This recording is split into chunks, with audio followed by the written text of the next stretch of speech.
Good evening, everybody. Welcome to Monday Moments with Patrina L. I'm so glad that you could tune in on tonight.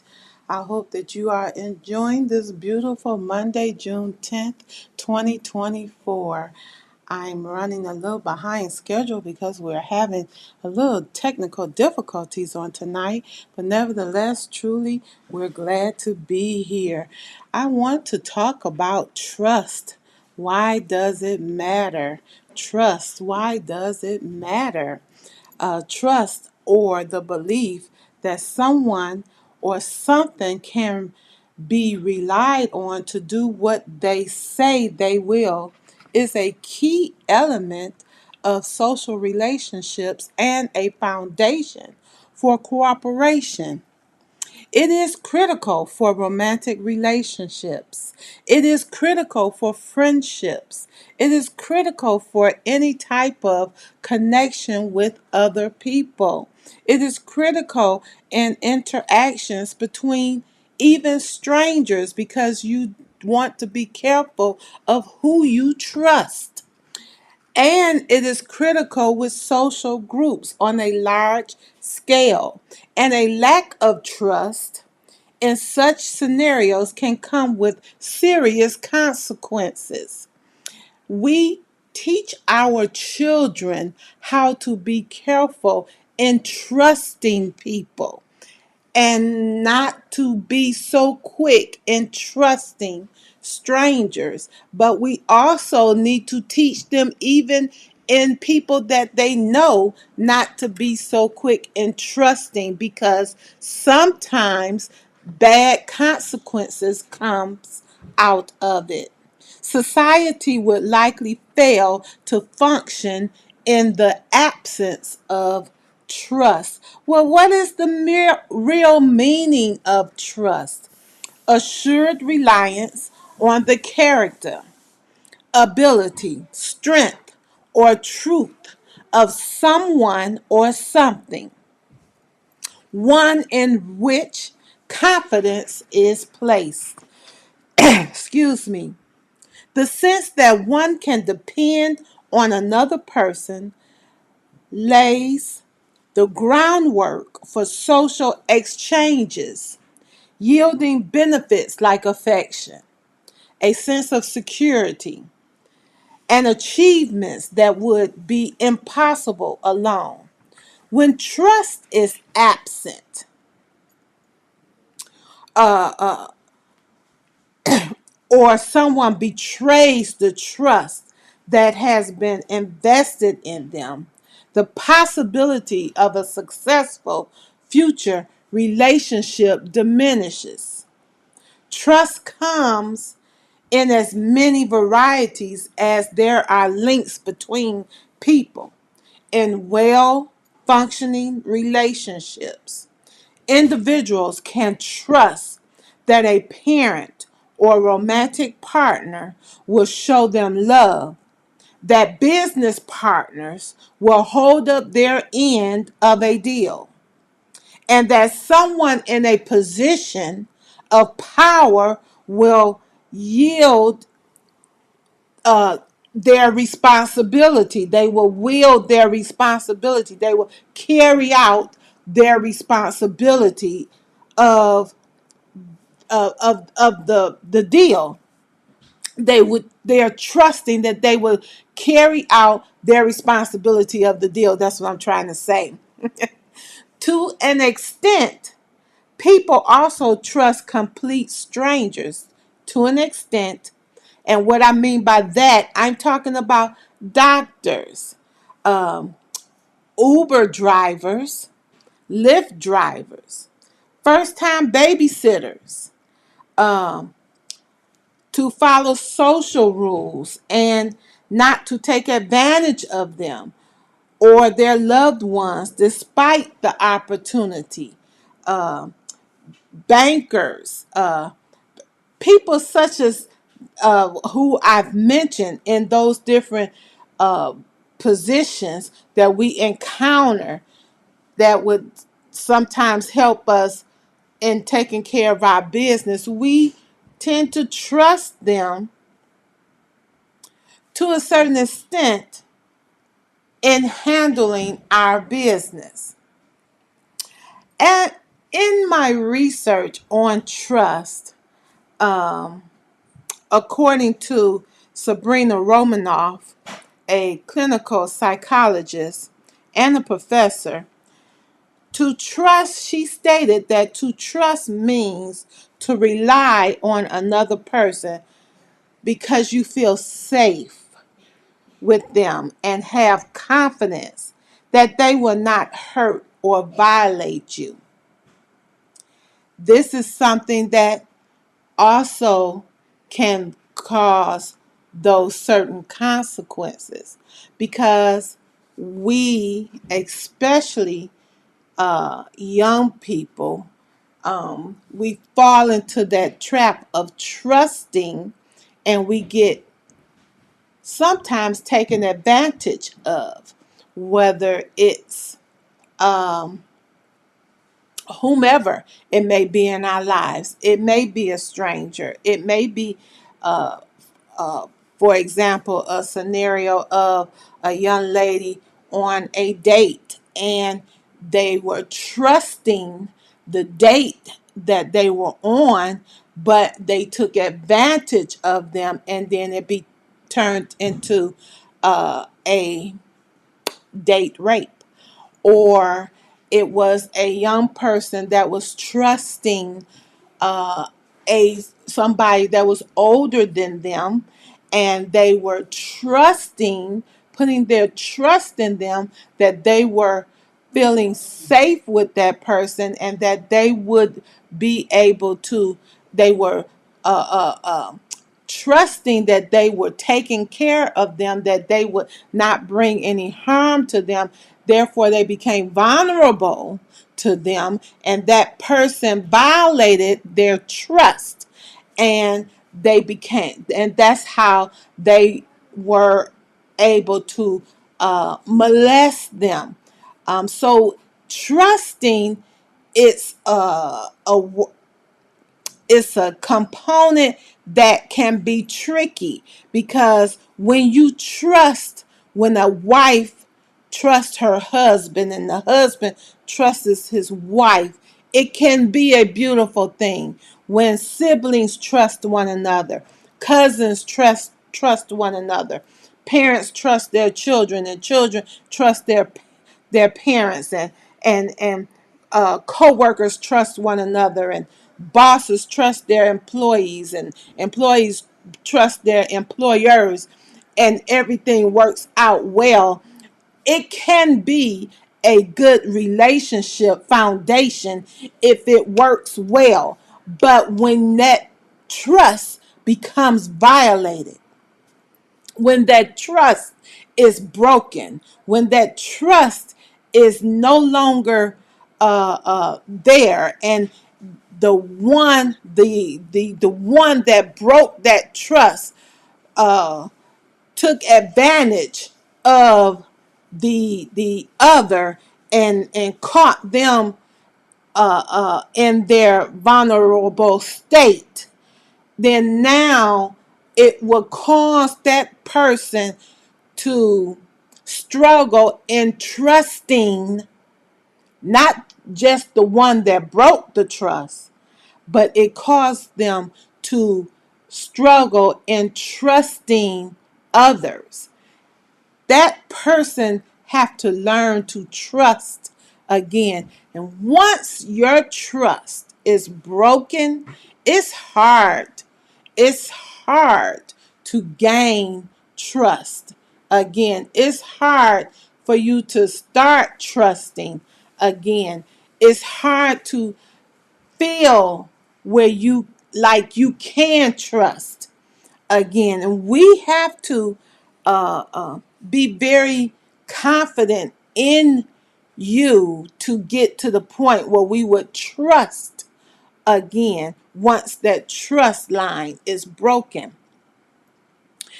Dr. Romanoff stated, as I started saying, to trust means to rely on another person because you feel safe with them and have confidence that they will not hurt or violate you.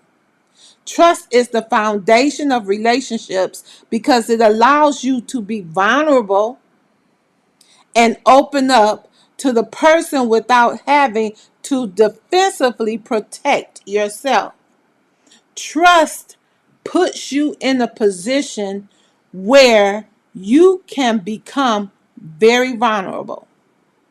Trust puts you in a position where it allows you to open up to be uh, in a vulnerable state. Because when you, let's look at it like this. When you're dating and you're falling in love and you're dating someone and it's heading towards marriage and you're sharing most intimate thoughts, you're sharing your inner heart, things that you don't normally share, uh, you know, um, you're starting to open up and you're sharing, um, what you want, the things that you want to do, the things that you've done, the things where you are intimately. These are things that you're sharing with the person that you're looking to spend the rest of your life with. That's because you're now trusting this person and you're trusting them enough with this valuable information about yourself. So therefore you're opening up your heart. You're opening up your heart and now you're allowing things to come out. You're opening up your heart so that they can see in your heart and you're allowing things to come out to share with them so that they can learn the inside of you. They're learning you. Now you have become vulnerable to them. But you don't look at it as you're vulnerable to them because you're trusting them. And you're trusting them with you, with your heart, with your innermost thoughts, that they will take care of your heart, your innermost thoughts, and they will take it and cherish it within themselves. But once that trust is broken, your mindset is, I can't trust them anymore. And then you will struggle with trusting with anyone else. Why does it matter? Is it matters so much. I stated last week when I talked about forgiveness, how people take forgiveness and trust and look at it as it's the same, but it's not the same. It's two different. It's two different aspects. Forgiveness is one thing, and trust is another. Forgiveness is an immediate action. Please forgive me. I choose to forgive immediately. But I also I don't trust you. That's going to take time. But I forgive you immediately. Why? Because Jesus told me to. Because when I go to him to ask for forgiveness, he forgives me immediately. He don't bring it back, throw it up in my face over and over and over. So who am I to, when you come to me and ask for forgiveness and I keep throwing it back in your face? No, Jesus don't do me like that. So why should I do you like that? So when you ask for forgiveness, I forgive because Jesus told me to. The question was asked, how many times shall I forgive? 70 times 7. Well, how many times have Jesus forgiven you? More than 70 times 7. But comes back to trust. Trust is earned because now that you've broken that trust, it has to be re-earned. So there's a difference between forgiveness and trust. Trust is an important pillar in relationships. That's why it matters. And the lack of it can lead to negativity. The lack of trust can lead to conflict. The lack of trust can lead to insecurity. The lack of trust can lead to depression and anxiety. If your relationship is lacking trust, it's important to work with whomever the relation on the other end of the relationship. It don't necessarily have to be the spouse, the boyfriend, the girlfriend, the fiance, a romantic relationship. It could be siblings. It could be parent children.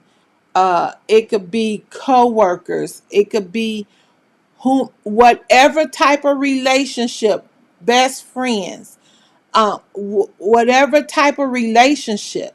If there's no trust in that relationship to build on, what's the point in having the relationship? So I used to tell my children, because they were so quick in growing up, oh, this is my best friend. This is my best friend. Why are they your best friend? Explain to me why this is your best friend. She's your best friend. She's your best friend. Over there, she's your best friend. Why? If the word trust didn't come up, no, they're not your best friend. Maybe your associate, but not your best friend. Because your best friend is someone that you can trust, you could depend on. Your best friend is someone that's going to be there come hell or high water. Your best friend is someone that's going to correct you when you're wrong, not promote you in your wrong. Your best friend is someone that will encourage you in your when you're doing right. Your best friend is going to be there. Like, they say you're ride or die. They're going to be there for you, regardless of what's going on. They will be there for you. Your best friend. Someone you know you can trust. That you can call and say, I'm going through this, that, and the other. And you don't have to worry about them hanging up from you. And before you can get up off the chair from talking to them good, they have called somebody else. Child, let me tell you, I just got off the phone and she called and told me about what was going on in her marriage and everything. No, no, no, no, no. That's not trust. Because trust in that friendship would not allow your friend to get on the phone or just spreading your business, whether it's in person or on the phone. They will not do that. So trust is an important pillar. That's why it matters. It matters. Trust is very important in any relationship.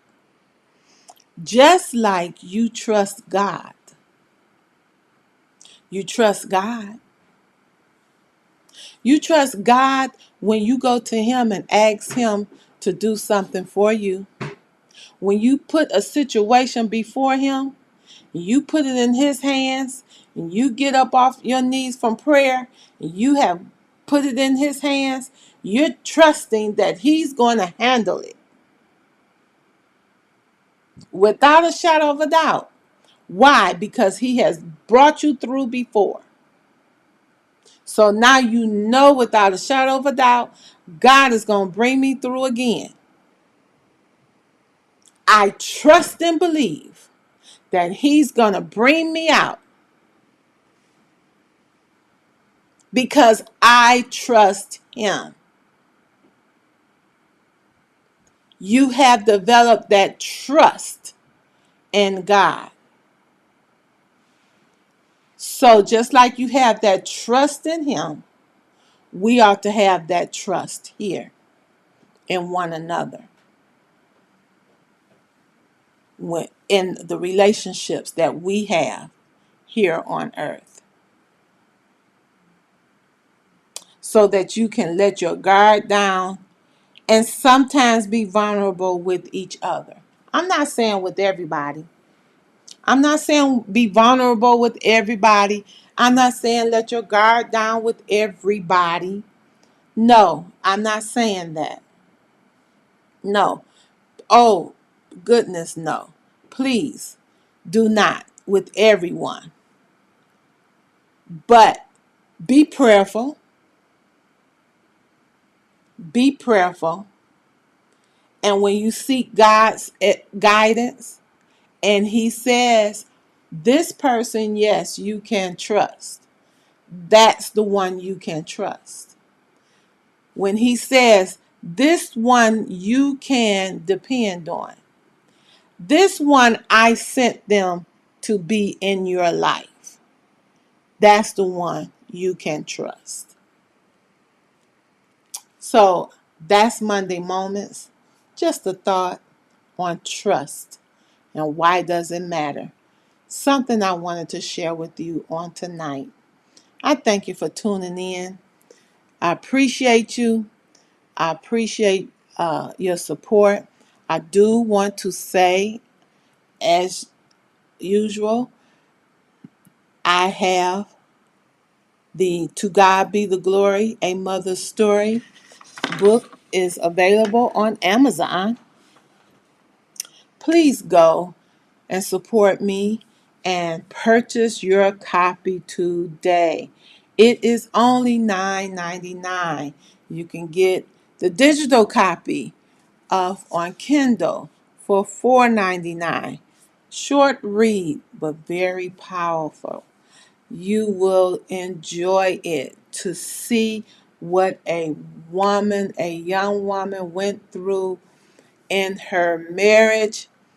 Amen. To get what she went through in her marriage, to become triumphant in with her faith in God, how God brought her out to reach her desires in her heart, dealing with being a wife. Read it.